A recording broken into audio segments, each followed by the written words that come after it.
Hello everyone, this is Anjali Jha and you watching Anjali's white board. जो last video मैंने upload की है वो एक्चुअली सॉफ्टवेयर जो हैंग हो रहा था उसकी वजह से वो वीडियो वहीं पे रुक गई थी। तो मुझे वो वीडियो वैसे ही अपलोड करनी पड़ी, वरना मेरे 45 मिनट्स हो जाते वेस्ट, इसलिए मैंने उसको वैसे ही अपलोड कर दिया। अब जिस पॉइंट से मैंने उस वीडियो को रोका था वहीं से मैं आगे कंटिन्यू कर रही हूँ। जो कि हमारा पॉइंट क्या था, वो ये था कि हमें नोटराइज्ड और अपोस्टिल्ड और कंसोलिडाइज्ड में फ़र्क जानना था। नोटरी कराना हम सबको पता है क्या होता है, ये तो नॉर्मली हमारी मतलब कि नेशन वाइज होता है।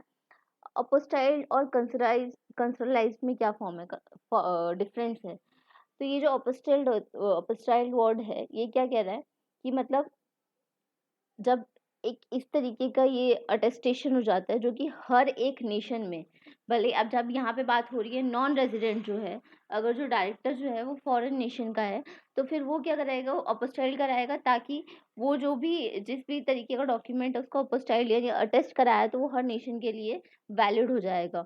और इसी तरीके से कंसोलिडाइज का मतलब क्या है कि ऐसे डॉक्यूमेंट को अटेस्ट करा लेना, ऐसे डॉक्यूमेंट को सेम वही अटेस्ट करा लेने का मतलब है। लेकिन कंस जो ये कंसोलाइज वर्ड है ना, यहाँ पे एक वर्ड आता है कंसल या कंस्यूल कह लो आप, ठीक है। कंसल वैसे इसका प्रोनाउंसिएशन है। इसका मतलब है कंसल कौन होता है, एक ऐसे ऑफिशियल अपॉइंटेड होता है, मतलब कि गवर्नमेंट उनको अपॉइंट कर लेती है। तो ये क्या करते हैं, फॉरेन सिटी यानी कि जो इनकी सिटी नहीं है वहाँ पे रहते हैं, ये वहाँ के लिए अपॉइंटेड होते हैं, और वो अपनी कंट्री या अपने स्टेट के लोगों को क्या कर रहे होते हैं, उनके लिए वो काम कर रहे होते हैं, उनके इंटरेस्ट में वो काम कर रहे होते हैं, ठीक है। तो यहाँ पे नोटराइज्ड, अपोस्टाइल्ड और कंसोलाइज्ड, यहाँ पे हमने तीनों का मीनिंग देख लिया है। तो यहाँ पे ये सारे पॉइंट्स इतने तो हो गए थे हमारे, आई थिंक हो ही गए थे ये वाले, तो इसके बाद हमें नीचे वाले पॉइंट्स देखने हैं। ये प्रोसीजर था। पहला था आपको बोर्ड मीटिंग बुला के बोर्ड रेजोल्यूशन पास करना है, आपको बताना है कि आप बोर्ड क्या चाहते हैं, आपका पर्पस क्या है। फिर आपको क्या करना है, बोर्ड रेजोल्यूशन में आपको अगर कंपनी की कोई लाइबिलिटी है आप वो सेट ऑफ पहले करेंगे या पे ऑफ करेंगे सारी लाइबिलिटीज को। फिर आप STK 4 में क्या करेंगे, वो नोटराइज कराएंगे, और फिर STK 3 और STK 4।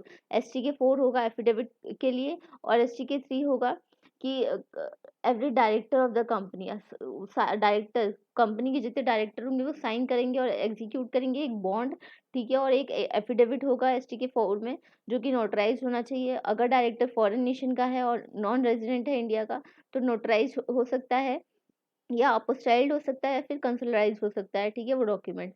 उसके बाद है company should get the statement of accounts prepared showing the. अब कंपनी को क्या है, अपना असेट लाइबिलिटी वाला मतलब फाइनेंशियल स्टेटमेंट अपना दिखाना है, जो कि not more than 30 days before the date of application. Application से 30 डेज, मतलब 30 डेज तक का होना चाहिए, उससे ज़्यादा पुराना नहीं होना चाहिए, जो उनका असेट और लाइबिलिटी वाला जो फाइनेंशियल स्टेटमेंट या स्टेटमेंट ऑफ अकाउंट्स होगा उनका। Such a statement should be certified by chartered accountant. उस आपको स्टेटमेंट को सर्टिफाई कराना है चार्टर्ड अकाउंटेंट से। उसके बाद आपको जनरल मीटिंग बुलानी है, जो डेट वगैरह फिक्स हुआ था जहाँ पे और special resolution pass for passing the special resolution, आपको स्पेशल रेजोल्यूशन पास करने के लिए जनरल मीटिंग बिठानी होगी। वहाँ पे आपको within 30 days from the date of passing special resolution in the general meeting और after obtaining consent, company should file MGT 14। यानी कि आपने जनरल मीटिंग बुलाई, जो भी डेट वेन्यू टाइम फिक्स हुआ था, आपको स्पेशल रेजोल्यूशन पास करना है within 30 days from the date of passing special resolution. जब आपने जनरल मीटिंग ली थी और वहाँ पे स्पेशल रेजोल्यूशन पास किया था, कंसेंट मिलने के बाद आपको MGT 14 फाइल करना है, ठीक है। MGT 14 जहाँ पे स्पेशल रेजोल्यूशन आएगा वहाँ पे MGT 14 आता ही है विद इन 30 डेज। उसके बाद अप्रूवल ऑफ कंसर्न्ड अथॉरिटीज, जो अथॉरिटीज हमने ऊपर पढ़ी थी उनका अप्रूवल मिल जाता है, is required in case of company regulated by any authority. अगर कोई अथॉरिटी कंपनी को रेगुलेट कर रही है तो उन अथॉरिटी से आपको अप्रूवल लेना है। उसके बाद आ जाते हैं हम नीचे। अभी तो हैंग नहीं हो रहा है, इसके हैंग होने का कोई भरोसा नहीं है। ओके, ठीक है, यहाँ तक के पॉइंट्स अभी तक मुझे लगता है याद हो गए होंगे, मैं दोबारा रिपीट करूंगी इसे। देयर आफ्टर इन इसके बाद क्या करना है कि an application for removal of the company shall be made. Application कौन से फॉर्म में जाएगी, STK 2 में। फीस जो भी जानी होती है वो जाएगी, फीस वो आपको फीस के बारे में यहाँ पे नहीं पढ़ना है, आपको बस ये याद रखना है कि कौन सा फॉर्म होगा, STK 2 होगा, फीस जाएगी इसके साथ। डॉक्यूमेंट कौन से होंगे, तो NOC from the appropriate concerned authority, जो भी अथॉरिटी है, अगर RBI, IRDA, housing finance, SEBI etcetera, इन अथॉरिटीज की क्या NOC की रिक्वायरमेंट है, तो इनकी एनओसी, इन अथॉरिटीज के एनओसी भी जाएगा साथ में। Indemnity bond from every director in form STK 3। ये इंडेमनिटी बॉन्ड जो वर्ड आ रहा है इसको भी हमें देखना है, इसको मार्क कर लो, स्टार मार्क कर लो, मतलब स्टार मार्क मैं ही कर रही हूँ क्योंकि इसको आगे दिखाना है, ठीक है। क्या है ये इंडेमनिटी बॉन्ड। उसके बाद है statement of account certified by, हमने देख लिया स्टेटमेंट ऑफ अकाउंट जाएगा जो CA सर्टिफाई करके देगा। Statement should not be older than 30 days, वो 30 डेज से पुराना नहीं होना चाहिए, अभी देख लिया हमने। An application from every director, affidavit की एफिडेविट फॉर्म जाएगा हर डायरेक्टर का, ठीक है, STK 4 में। CTC of special resolution duly sign by each director, special resolution का जो CTC है वो हर डायरेक्टर साइन करके देगा। उसके बाद है स्टेटमेंट रिगार्डिंग पेंडिंग लिटिगेशन, अगर आपने कोई लिटिगेशन यानी कि जो भी लीगल फॉर्मेलिटीज होती है उनको अभी तक वो पेंडिंग है, इफ एनी इन्वॉल्विंग कंपनी, तो फिर क्या है, एफिडेविट फॉर्मेट में आप वो बता दो कि कौन कौन से लिटिगेशन आपके पेंडिंग है। E form STK 2 shall be sign by an authorise, जो भी ऑथराइज डायरेक्टर था यानी कि जो आपने अपॉइंट किया था ये, इसके रिगार्डिंग आपको उसका क्या होगा, साइन किया चाहिए ई के ई फॉर्म में, यानी कि इलेक्ट्रॉनिक फॉर्म में STK 2 साइन होना चाहिए। Company secretary in whole time practice और चार्टर्ड अकाउंटेंट, दोनों में से कोई ई फॉर्म को सर्टिफाई करके देंगे इन होल टाइम प्रैक्टिस, या फिर और cost accountant in whole time practice, यानी CS हो सकता है, CMA हो सकता है, CA हो सकता है, जो कि होल टाइम प्रैक्टिस में हो, ठीक है। फिर उसके बाद वही सेम प्रोसीजर है, public notice bye ROC public notice देगा, पब्लिश करेगा in form SK 6 inviting objection to the proposed strike off if any. The notice will also be published information of the general public in following ways. फिर वही same official gazette, उसके बाद MCA की website पे separate link डाला जाएगा कि इस कंपनी का नाम जो है स्ट्राइक ऑफ हो रहा है, फिर न्यूज़पेपर में आपको छपवाना होगा, सेम वही प्रोसीजर है यहाँ पे। ये तो आ जाते हैं थोड़ा नीचे, उसके बाद जो अथॉरिटीज होती है उनको इंटीमेट करना है, फिर तो सारा प्रोसीजर वही चलेगा जो कि पहले उसमें चल रहा है जहाँ पे सुमोटो वाले केस में चला था, ठीक है। तो यहाँ पे मैं इसको तो नहीं करा रही क्योंकि ये फिर वही रिपीट हो जाएगा, नीचे आ जाते हैं थोड़ा। हाँ, हमें क्या देखना था, एक minute,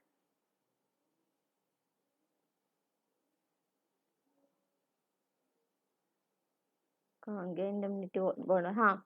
if a person is foreign natural और नॉन रेजिडेंट इंडिया, तो क्या एग्जीक्यूट होता है, अगर जो फॉरेन नेशन का है या फिर NR है तो उसके लिए इंडेमनिटी बॉन्ड एग्जीक्यूट होता है।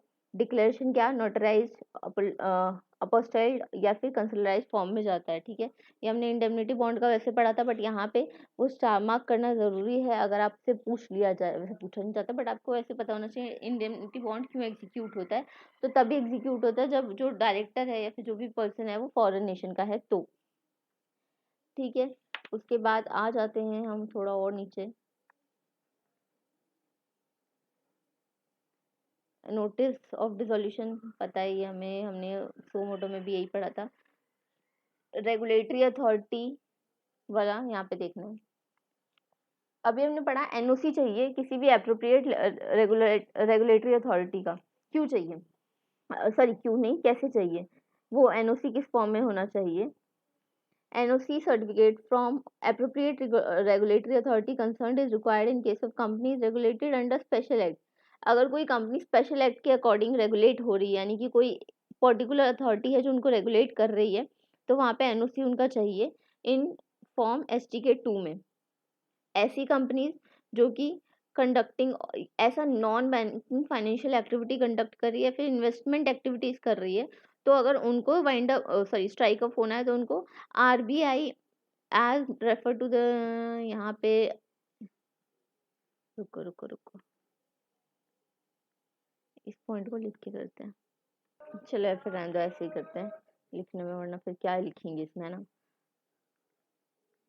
तो ऐसी कंपनीज जो कि non banking financial activities conduct कर रही हैं या करती थी, या फिर इन्वेस्टमेंट एक्टिविटीज में उनका था पार्टिसिपेशन, तो फिर वो क्या होगा, और क्या किसकी बात हो रही है यहाँ पे, RBI के अकॉर्डिंग, ठीक है, या उनके रूल्स रेगुलेशन क्या, अकॉर्डिंग। तो यहाँ पे क्या होगा, तो उनको क्या चाहिए, उस जैसे अब ये आरबीआई के ने रेफर किया, तो यहाँ पे आरबीआई का क्या चाहिए होगा, एनओसी चाहिए होगा।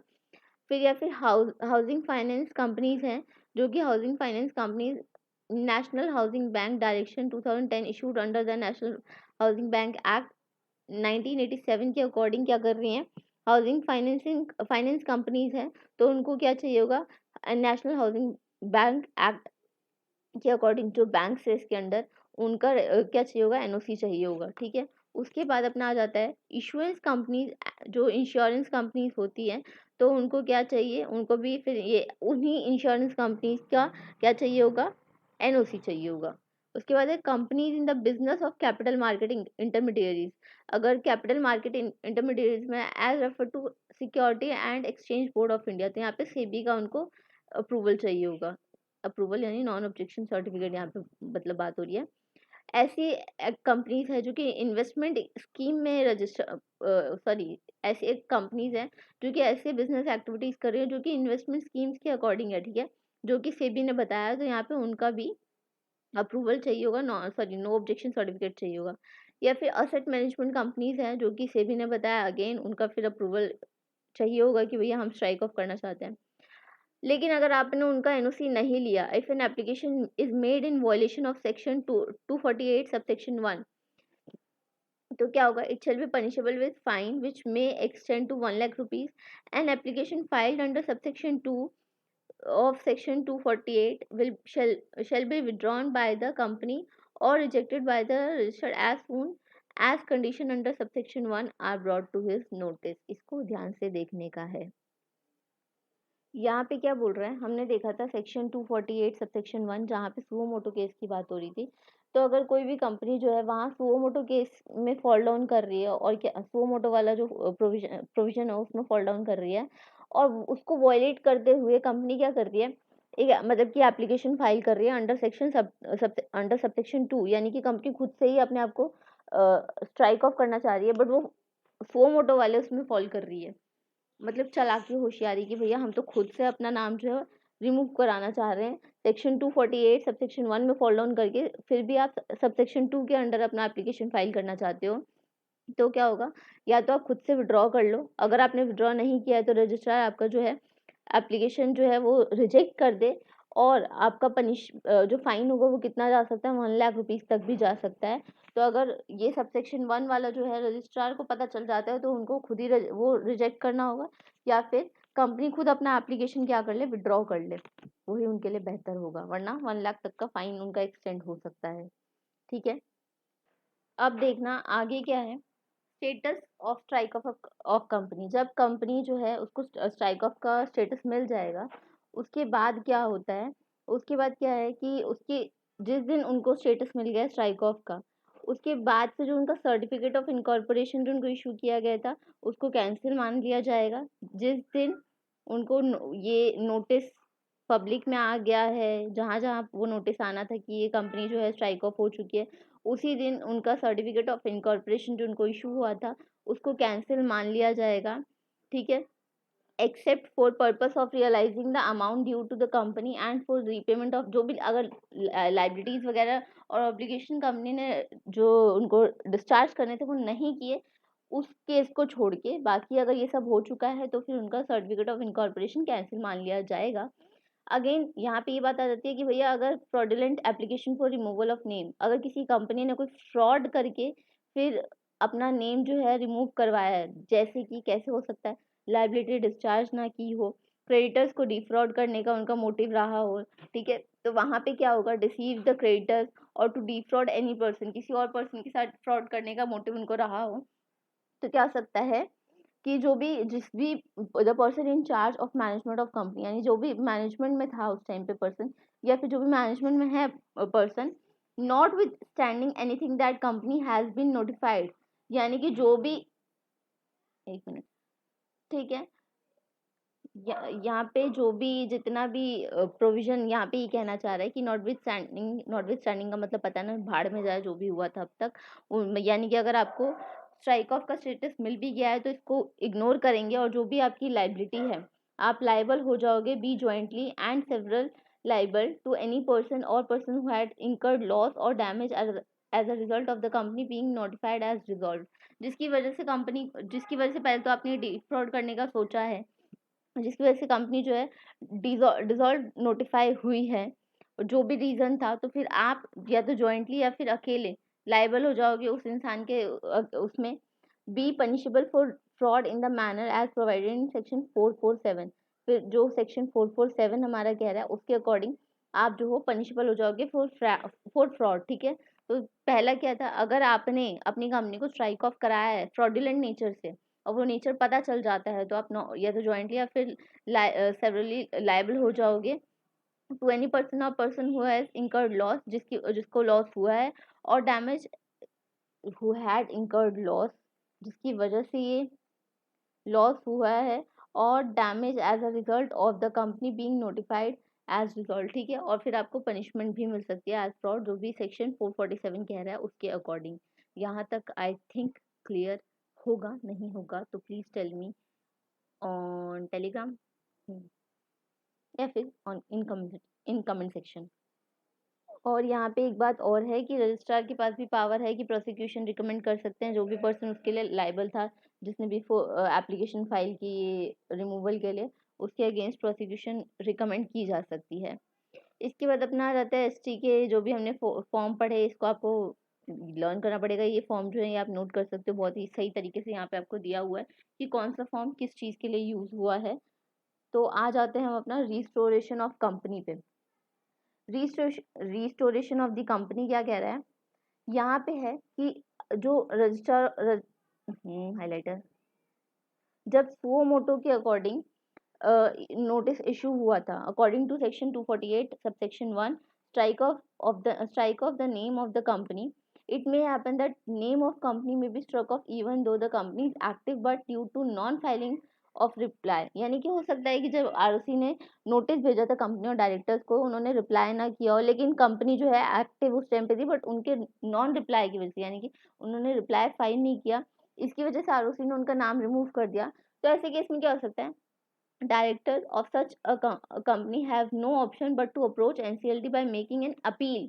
तो क्या कर सकते, भाई दे रहा है दुरुस्त है, अगर मतलब अब डायरेक्टर के पास तो कोई ऑप्शन नहीं है, आपको तो उस टाइम पे ही क्या करना चाहिए था, नोटिस का रिप्लाई करना चाहिए था, बट अगर आप नहीं करते हो तो आप क्या कर सकते हो, एनसीएलटी को अप्रोच कर सकते हो कि उनका नाम जो है, यानी कि उस कंपनी का नाम जो है वापस से रिस्टोर कर लिया जाए इन दी रजिस्टर ऑफ कंपनीज, यानी कि वो जो आरओसी मेंटेन कर रही है रजिस्टर, उनमें उनका नाम वापस से रिस्टोर किया जाए, क्योंकि वो डिलीट हो गया उनकी नॉन फाइलिंग रिप्लाई के चलते।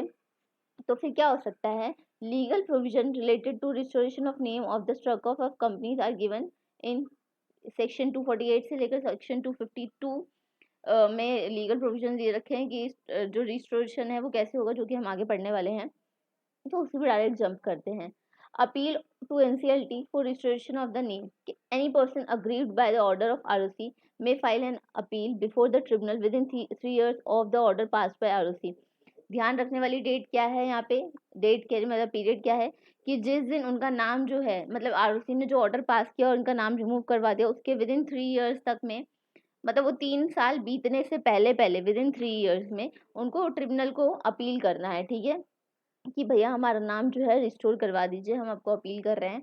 उसके बाद क्या होगा, tribunal is of the option that the remove, अब ट्रिब्यूनल के पास ऑप्शन है कि removal of company is not justified in view of the absence of any of the ground on which the order was pass by ROC. अगर tribunal को लगता है भैया जो ग्राउंड्स के बेसिस पे आरओसी ने ऑर्डर पास किया है वो जस्टिफाइड नहीं है, it may pass an order for restoration, तो तब वो कर सकते हैं, मतलब कि जो ग्राउंड्स आरओसी ने बताए थे और जिस बेसिस पे उन्होंने ऑर्डर पास कर दिया था, और डायरेक्टर्स ने फिर मतलब डायरेक्टर्स का पहला ऑब्लिगेशन क्या था, रिप्लाई करने का। हालांकि आपसे गलती होगी, आपने नहीं किया, चलो फिर भी आपको एक चांस दिया जा रहा है कि अगर आपको रिस्टोर कराना है अपना नाम, तो आरओसी ने जो ऑर्डर पास किया था, हमें बताइए रीज़न क्या थे कि इन ग्राउंड्स पर आरओसी ने आपका जो नेम है रिमूव करवाया।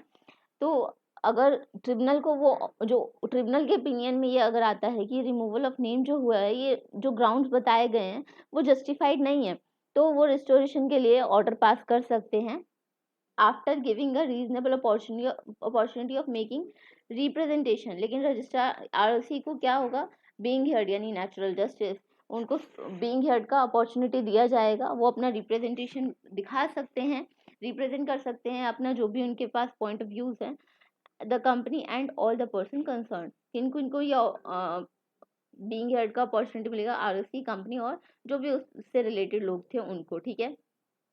इसके बाद आता है application to NCLT by ROC for registration of the name of the company. The ROC may within a period of 3 years, अभी हमने देखा ना कि जो भी अगर application to NCLT by ROC जाता है, यानी कि अभी ऊपर हमने क्या पढ़ा था कि कंपनी जो है वो अपना एनसीएलटी को क्या देती है, एप्लीकेशन देती है। यहाँ पे हम देख रहे हैं अगर आरओसी जो है restoration of the name of the company application दे दिया एनसीएलटी को, तो क्या होगा, तो ROC may within a period of 3 years from the date of passing of order dissolving the company under section 248 file an application before the tribunal seeking restoration of name of company if it is satisfied. ROC की अगर से same same वही तरीका 3 साल के अंदर अंदर जब भी वो ऑर्डर पास हुआ था वो एप्लीकेशन फाइल करेगी ट्रिब्यूनल को seeking restoration of name of such company if it is satisfied that the name of the company has been struck off from the register either inadvertently, क्या पढ़ रही है Anjali, advertently or on basis of incorrect information furnished by the company। हो सकता है ना कि भैया कंपनी ने जो एप्लीकेशन फाइल की गई हो उसमें कुछ ना कुछ दिक्कत आई हो जो कि आरओसी को बाद में पता चला, ठीक है। तो आरओसी क्या कर सकती है कि भैया इसका नाम रिस्टोर करवाओ, इसने फ्रॉडेंटली तरीके से क्या किया, इनकरेक्ट इन्फॉर्मेशन दे रखी है डायरेक्टर्स ने या कंपनी ने, और हमें पता चल गया इनका नाम जो है स्ट्रोक ऑफ नहीं होना चाहिए, इनका नाम रिस्टोर करवाइए। तो application to NCLT for registration of the name by company और एनी मेंबर और क्रिएटर और वर्कमैन एप्लीकेशन, तो क्या होगा, the tribunal on an application made by company, क्या करेगी ट्रिब्यूनल, एप्लीकेशन जो कंपनी या कंपनी का मेंबर क्रिएटर या वर्कमैन जो है before the expiry of 20 years from the publication in the official gazette of the notice of dissolution of company if satisfied. इसको देखना है ध्यान से क्या बोल रहा है ये। यहाँ जो हमने ऊपर पढ़ा था कि आरओसी अगर रिस्टोर करवाना चाहती है किसी कंपनी का नाम, वहाँ पे तो हो गया कि अगर जो ट्रिब्यूनल है यानी एनसीएलटी है वो सेटिस्फाई हो जाती है कि यहाँ पे इन्होंने गलत इन्फॉर्मेशन के अकॉर्डिंग अपना नेम स्ट्राइक ऑफ कराया, तो उनका नाम वापस से रिस्टोर कर लिया जाएगा। दूसरी बात क्या थी कि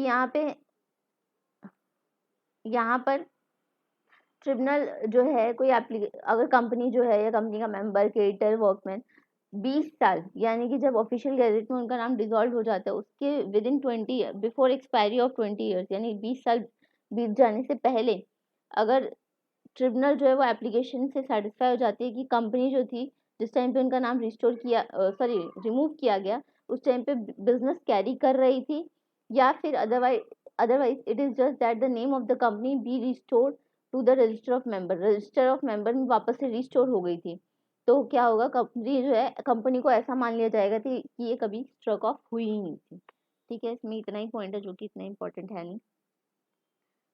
अब आगे हम बढ़ते हैं अपना,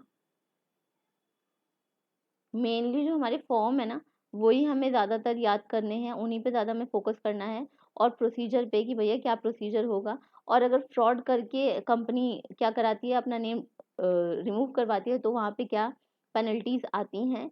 दूसरा, अगर सुओ मोटो के दौरान जिस टाइम पे सुओ मोटो मतलब आरओसी को करना चाहिए था और उस टाइम पे कंपनी ने भी क्या किया, अपना नाम वहाँ से रिमूव करा लिया, तो क्या क्या कंप्लाइंसेस फॉलो करने पड़ेंगे। अब यहाँ पे आ जाता है एलएलपी वाला पॉइंट। इसके बाद चैप्टर में क्या बचा है मैं देख लेती हूँ, बहुत ही अब कम ही बचा है। एलएलपी वाले पॉइंट्स हैं यहाँ पे, उसके बाद चैप्टर खत्म खत्म खत्म।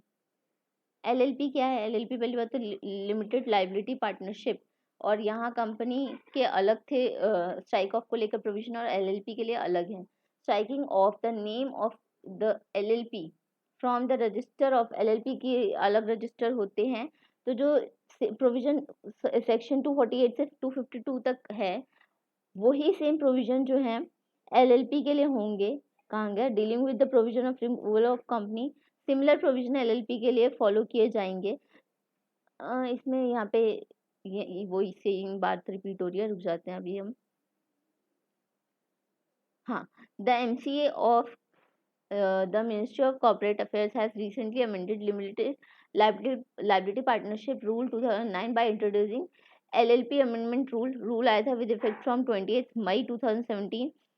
इस अमेंडमेंट से LLP from 24 has been introduced by the MCA to allow easy closure of LLP by making an application to the registrar for striking of the name of LLP। 24 form number आया था, जिसकी वजह से जो LLP का strike off करना है वो थोड़ा इजी हो गया है यहाँ पे। Legal framework dealing with the provision of striking of, legal framework की बात हो रही है कि किस तरीके से प्रोविजन है यहाँ पे स्ट्राइक ऑफ को लेकर, क्या क्या लीगल फ्रेमवर्क को देखा जाएगा। In case of an existing LLP which is not carrying on, यानी कि बिजनेस जो कैरी नहीं करी विद इन पीरियड 1 ईयर और more, it can make an application in form 24 to the registrar. जो LLP जो है कोई बिजनेस कैरी नहीं कर रही तो वो क्या कर सकती है, फॉर्म 24 में एक एप्लीकेशन फाइल कर सकती है विद कंसेंट, सारे पार्टनर्स की कंसेंट होगी उसमें, ठीक है, कि हम अपना नाम जो है स्ट्राइक ऑफ करना चाहते हैं। और जैसे ही where the registrar has reasonable cause, same इसी तरीके से अगर रजिस्ट्रार के पास रीजनेबल कॉज है कि भैया ये तो कोई बिजनेस कैरी नहीं कर रही है, ठीक है, in accordance with this provision 2 या 2 साल से ज़्यादा, ये जो the name of limited liability partnership में भी स्ट्रक ऑफ, दो 2 साल से ज़्यादा हो गए हैं, 2 या 2 साल से ज़्यादा हो गए हैं, और ये जो LLP है ये कोई काम नहीं फॉलो कर रही है, कोई बिजनेस ऑपरेशन इनका नहीं चल रहा है, तो इनका नाम स्ट्राइक ऑफ होना चाहिए। तो वहाँ पे रजिस्ट्रार अपना रीजनेबल क्या बताया कॉज बता के उनका नाम स्ट्राइक ऑफ कराने के लिए नोटिस भेज सकता है। लेकिन however before striking of the name of LLP, registrar को एक अपॉर्चुनिटी ऑफ बीइंग हियर्ड देना चाहिए LLP को, ठीक है, ये बात हर जगह मतलब ऐसी लागू होती है कि भैया अपॉर्चुनिटी ऑफ बीइंग हर्ड मिलना चाहिए। अच्छा, ROC strike off by ROC on suo motu, यहाँ पे सुओ मोटो की बात हो रही है, यानी कि जब रजिस्ट्रार चाहेगा कि इस LLP का नाम जो है हटना चाहिए, तो क्या है वहाँ पे, वो ये सेम सर्विस ऑफ नोटिस जाएगा, रिप्लाई टू नोटिस जाएगा, जिस तरीके से उसमें हो रहा था कंपनी के केसेस में, ठीक है। उसके बाद 1 मिनट, कंसिडरेशन, यानी कि जो रिप्रेजेंटेशन LLP ने दिया है क्या वो उनको रिक्वायर्ड कंसिडरेशन है या नहीं है। फिर उसके बाद पब्लिकेशन ऑफ नोटिस, नोटिस देकर बताओगे आप कि भैया ये कंपनी है, हम इनको रिमूव करना चाह रहे हैं, सॉरी LLP है, हम इनको रिमूव करना चाह रहे हैं। फिर striking of the name of LLP, अगर पब्लिक को कोई वो नहीं होता है, ऑब्जेक्शन नहीं होता है, तो स्ट्राइक ऑफ कर दो। फिर provision for realisation of amount due, अगर कोई अमाउंट ड्यू है तो उसके लिए प्रोविजन है। Notice of dissolution of the LLP, वो अमाउंट ड्यू होने के बाद आप उस LLP को डिसॉल्व कर दीजिए, स्वाहा। अब आ जाते हैं स्ट्राइक ऑफ बाय, जब LLP अपनी मर्जी से स्ट्राइक ऑफ करना चाहेगी तो क्या होगा। भैया देखो, LLP जब अपनी मर्जी से स्ट्राइक ऑफ करना चाहती है ना, तो है कि मीटिंग बुलाओ पार्टनर्स की, एप्लीकेशन फाइल करो, ये बताओ कि भैया हमें एक एप्लीकेशन फाइल करनी है स्ट्राइकिंग ऑफ को लेकर, पार्टनर ऑथराइज करो जो कि ये एप्लीकेशन रजिस्ट्रार को देगा। The consent of all partners of the limited partnership should be obtained, सारे पार्टनर्स की कंसेंट होनी चाहिए भाई, कॉमन सेंस वाली बात है, कंसेंट के बिना कैसे स्ट्राइक ऑफ कर दोगे, ठीक है ना।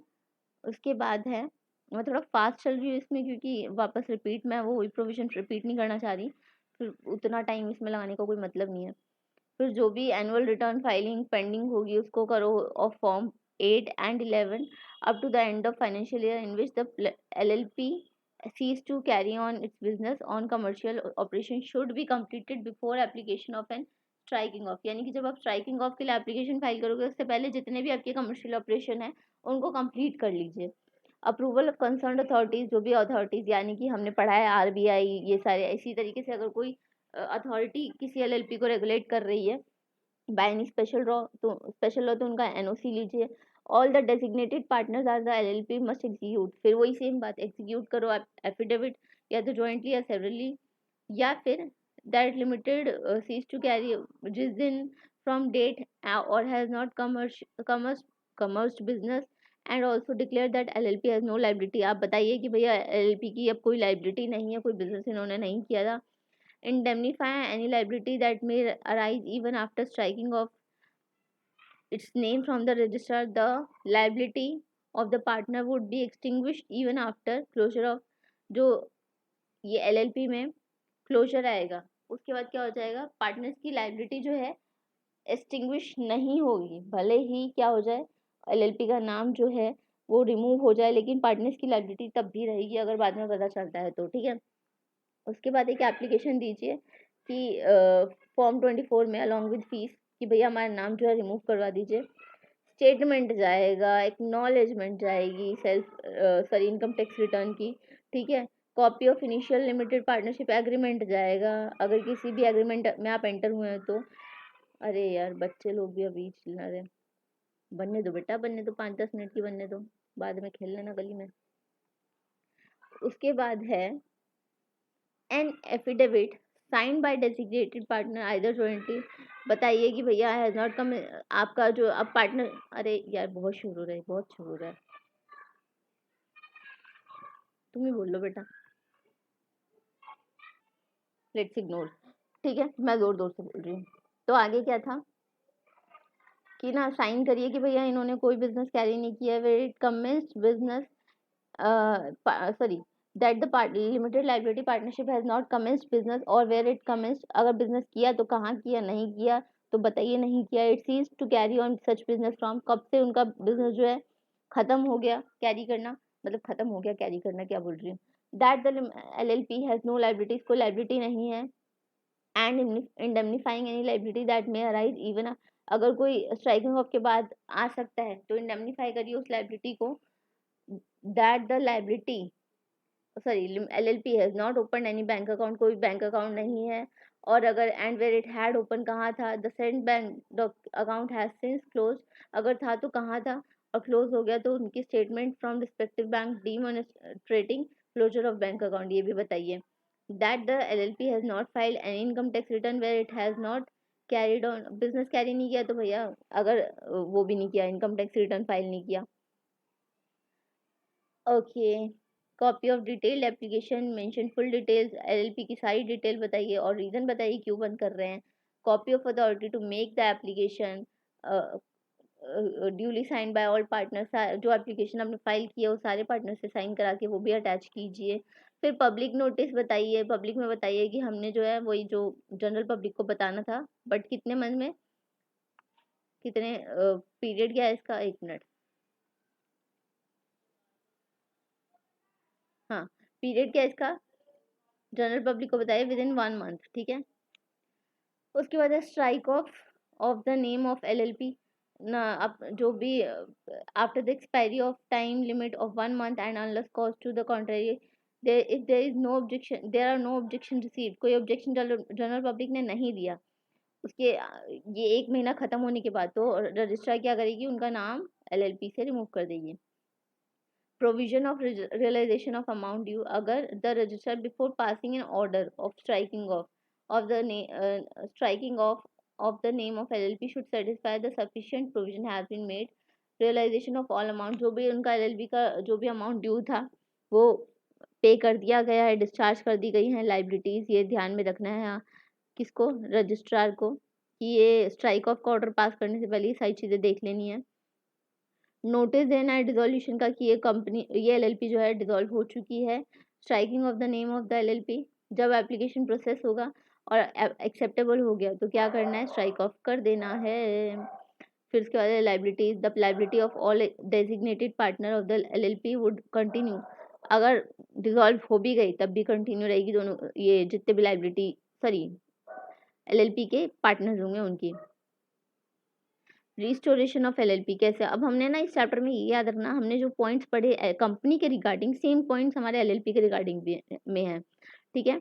तो क्या कर सकते हैं, suo motu, registrar can suo motu after issuing the notice under section 75, registrar अगर खुद क्या कर रहा है, उनका नाम स्ट्राइक ऑफ कर रहा है, it may happen that the name of LLP may be struck off even though LLP is active, same अगर हो सकता है कि LLP एक्टिव थी फिर भी रजिस्ट्रार ने उनका नाम क्या कर दिया, स्ट्रक ऑफ कर दिया, तो क्या होगा, since there is no relief provided or in the LLP rules 2009, in such a case the partners of such LLP have to approach jurisdictional high court by writ petition।